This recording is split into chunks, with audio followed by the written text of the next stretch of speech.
और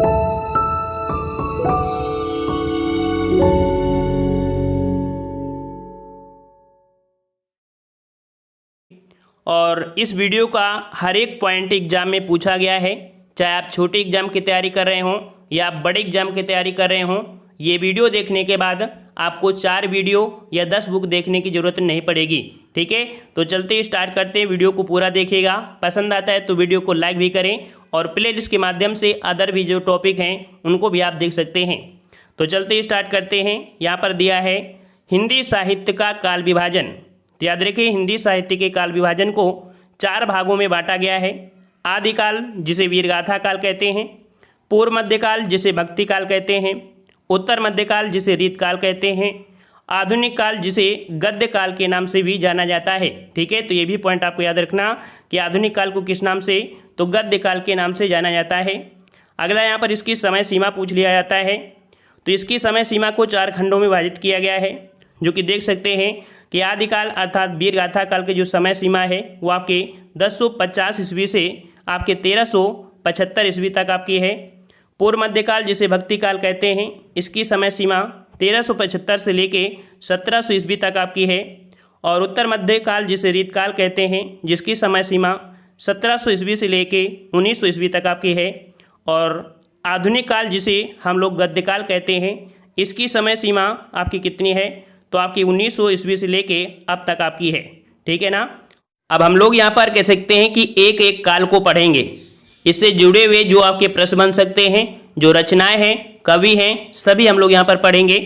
तो आदिकाल जो कि वीरगाथा काल है, तो याद रखिए आदिकाल को वीरगाथा काल, सिद्ध सामंत काल, चारण काल, प्रारंभिक काल, आरंभिक काल, बीजप्पन काल आदि नामों से भी जाना जाता है। ये सभी प्रश्न आपके पूछे गए हैं।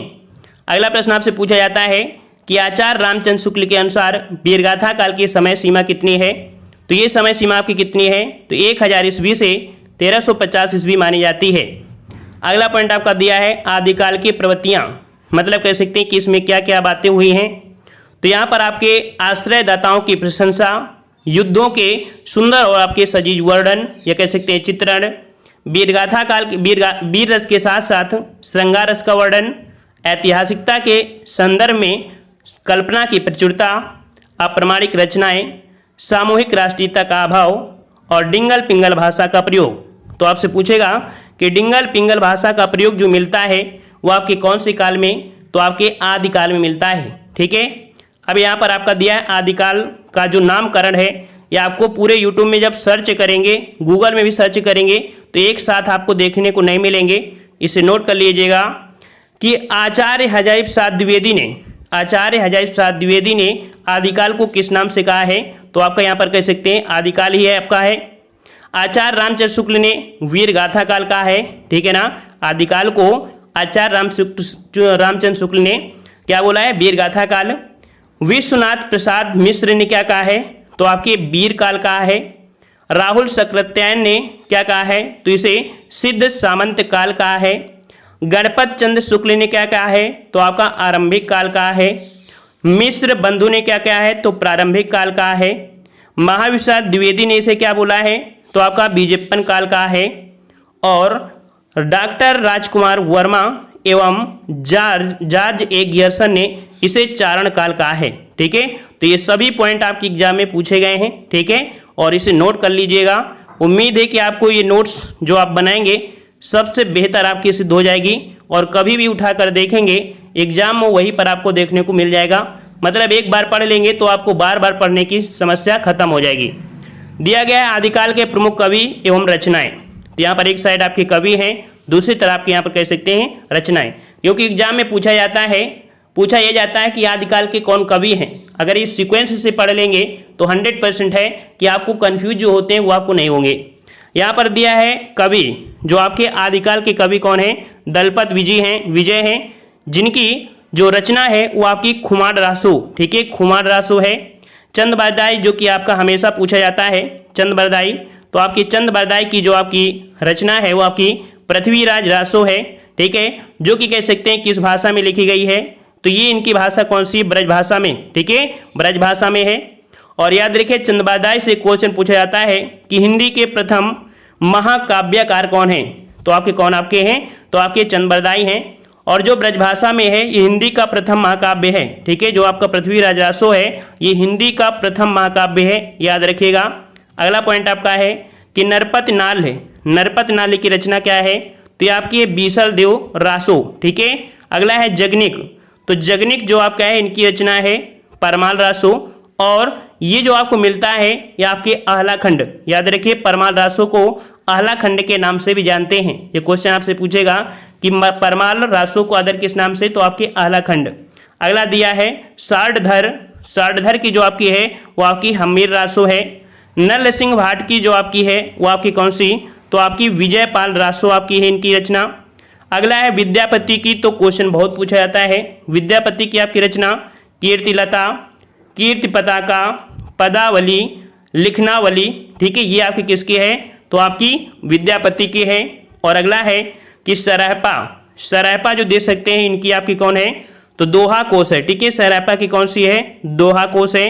और अगला दिया है स्वयंभू, स्वयंभू जो देख सकते हैं हमेशा क्वेश्चन पूछा जाता है। इसके जो ऑब्जेक्टिव टेस्ट पेपर कराएंगे तो आप देख सकते हैं। ठीक है, जैसे वीडियो आपका दूसरे दिन आता है तो इसका कह सकते हैं ऑब्जेक्टिव मिल जाता है, तो उसे आप लगा सकते हैं।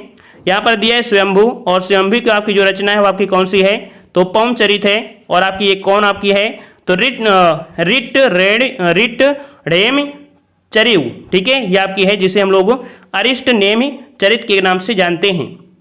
अगला है केदार भट्ट या भट्ट केदार, केदार भट्ट या भट्ट केदार, जिनकी रचना का नाम क्या है? तो जयचंद प्रकाश है। ठीक है, जयचंद प्रकाश है। और नेक्स्ट आपके यहाँ पर है अब्दुल रहमान, अब्दुल रहमान की जो आपकी रचना है वो आपकी संदेश रासक है, संदेश रासक। नेक्स्ट आपका है विजय सूरी, विजय सूरी की जो आपकी रचना है वो आपकी कौन सी? तो आपकी रेवंतगिरी रास है, रेवंतगिरी रास है। और अगला है कि जिन धर्म सूरी, जिन धर्म सूरी की जो आपकी रचना है वो आपकी कौन सी है? तो आपकी स्थूल भद्र है, स्थूल भद्र। नेक्स्ट आपका है अब्दुल रहमान, तो अब्दुल रहमान की एक और है संदेश रासक। ठीक है, संदेश रासक जो आपको ऊपर है वही चीज़ आपका ये भी है। और देखो एक बार में नहीं रटती हैं, लेकिन इन्हें अगर थोड़ा सा कह सकते हैं कि 2-3 बार रिवीजन कर लिया जाए, ठीक है ना, थोड़ा सा केवल 10 मिनट का समय दे दिया जाए डेली, तो हिंदी में साहित्य क्या पूरा रट जाएगा। ठीक है ना, अगर आपने पूरा कंप्लीट कर दिया है, कंप्लीट करने के बाद अगर डेली आप 15 मिनट कॉपी उठा के देखेंगे तो भाई साहब आप वही देखेंगे जो आपको नहीं आ रहा है। ऐसा नहीं है कि आप वर्ड माला पढ़ने लगे, ये पढ़ने लगे, आप वही पढ़ेंगे जब डेली उठाएंगे तो वही पढ़ेंगे जो आपको नहीं आता है। ठीक है ना, तो आप लोग डेली यहाँ पर कह सकते हैं नोट्स बनाओ और डेली 10 मिनट का समय दीजिए और इसके बाद आप अपने अपने परिवर्तन को देखिए कि कितना बड़ा परिवर्तन आपको हो रहा है। यहाँ पर आपका आ गया है पूर्व मध्यकाल, जिसे हम लोग भक्ति काल के नाम से जानते हैं, जिसका समय क्या है? तो आपका 1375 से 1700 ईस्वी आपका है। तो यहाँ पर याद रखिए भक्ति शब्द की व्युत्पत्ति जो आपकी हुई है वो आपकी किससे हुई है? तो आपकी भज धातु से हुई है। ठीक है, भज धातु से हुई है। और भक्ति शब्द का सर्वप्रथम जो उल्लेख मिलता है वो आपके किस में मिलता है? तो आपकी श्वेता श्वेतर उपनिषद में आपको मिलता है। याद रखिए भक्ति शब्द का सर्वप्रथम जब उल्लेख मिलता है तो श्वेता श्वेतर उपनिषद में आपका मिलता है। अगला पॉइंट आपका है कि भक्ति सूत्र के आदि प्रणेता आपके कौन है? तो आपकी आदि प्रणेता आपके कौन है? तो आपके नारद मुनि को माना जाता है, आपके माने जाते हैं। ठीक है ना। नेक्स्ट पॉइंट आपका दिया है कि हिंदी साहित्य में भक्ति आंदोलन का प्रारंभ दक्षिण भारत के अलवार संतों की परंपरा से जुड़ा हुआ है। ठीक है, जो आपकी भक्ति आंदोलन है तो भक्ति आंदोलन का जो परंपरा है यह आपके दक्षिण भारत के आई है, किसके माध्यम से? तो जो आपके अलवार आपके भक्त हैं। अब इन अलवार भक्तों की संख्या 12 मानी जाती है। क्वेश्चन पूछेगा कि अलवार भक्तों की संख्या कितनी है? तो आपकी कितनी है भाई? तो आपकी 12 माना जाता है। 12 अलवार भक्तों में प्रथम भक्त आपके कौन है? तो आपके नम्मलवार या जिन्हें हम बोलते हैं षडकोश माने जाते हैं। ठीक है, 12 अलवार भक्तों में प्रथम आपके कौन है? तो ये आपके प्रथम आपके कौन से? तो आपके नम्मलवार या षडकोश माने जाते हैं। अगला है कह रहा आपसे जबकि महिला भक्तों में अंडाल का प्रमुख नाम जो आपका है प्रमुख है। ठीक है, महिला भक्तों में अंडाल का नाम जो है वो आपका प्रमुख है, जिन्हें दक्षिण भारत का मीरा कहा जाता है। तो याद रखिए अंडाल को दक्षिण भारत की मीरा के नाम से जाना जाता है। क्वेश्चन को नोट कर लीजिएगा। नेक्स्ट पॉइंट आपका दिया है कि 12 अलवार भक्त संतों के नाम, तो यहाँ पर याद रखिए षटकोश, भूत योगी, महद योगी जिन्हें हम लोग भ्रंत योगी के नाम से भी जानते हैं, भक्तिसार, सरायोगी, मधुकवि, कुलशेख, विष्णुचरित, गोदा भक्तिन जिन्हें कह सकते हैं कि तमिल नाम का जो अंडाल है, ठीक है, जो आपके अंडाल है ना ये महिला, तो इन्हीं का गोदा भक्तिन भी कहा जाता है, ठीक है। और आपका अगला है भक्तिंद्र रेणु और आपकी मुनिवाहन और आपके हैं परकाल। नेक्स्ट पॉइंट आपका दिया है भक्ति के आद्य आचार्य रामचंद्र माने जाते हैं, ठीक है। भक्ति के जो आराध्य हैं आपके हैं वो आपके कौन, तो आपके आचार्य रामानुज माने जाते हैं। यहाँ पर नेक्स्ट पॉइंट देख लेते हैं जो कि आपका बहुत पूछा जाता है एग्जाम में कि ग्रियर्सन महोदय ने भक्ति काल को हिंदी साहित्य का स्वर्ण काल कहा है। तो एक पॉइंट तो आपका यही पूछ लिया जाता है कि हिंदी साहित्य का स्वर्णकाल किसने कहा है, तो किसने कहा है आपके, तो ग्रियर्सन महोदय ने कहा है, ठीक है ना। क्या कहा है, हिंदी साहित्य का स्वर्ण काल कहा है, ठीक है।